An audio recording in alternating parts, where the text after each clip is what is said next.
আরে এই ছেলার মোমোসে আমার পিছনে পড়ে আছে কেন? আরে এবার আমি কি করবো? হ্যাঁ, এখন তো আমাকে লাভ দিতেই হবে। এই যে লাকি, এত কিভাবে তুই ছোট হয়ে গেলি? তার কারণ আমাকে বলতে পারবি? জলপরা আমাকে অভিশাপ দিয়েছে।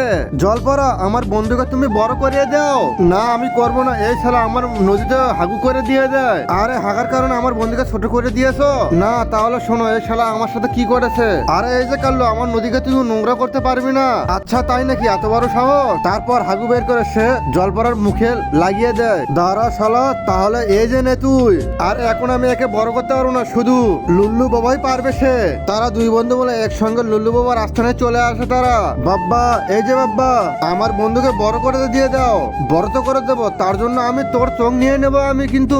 আচ্ছা ঠিক আছে, তো আমার চোখ নিয়ে নাও তুমি। আর এটা দিয়ে আমি তোমার চোখ তুলে নেবো।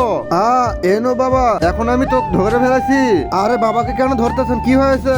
আরে এটা কোনো বাবা নয়, এটা হলো আসামি। তার আগে দেখবো কে কে শয়তান করে আল্লাহকে ভালোবাসে। যারা যারা আল্লাহকে ভালোবাসে তারা এই ভিডিওতে লাইক দিয়ে চ্যানেলটিকে সাবস্ক্রাইব করে দিও। আর যারা শয়তানকে ভালোবাসে তাদের কোনো কিচ্ছু করার দরকার নেই। এই শালা চোখ আর কিডনি বিক্রি হয়ে যায় মানুষের। আরে শালা, এই তো আমার চোখ বের করে নিয়ে নিল। এখন আমি কি করব?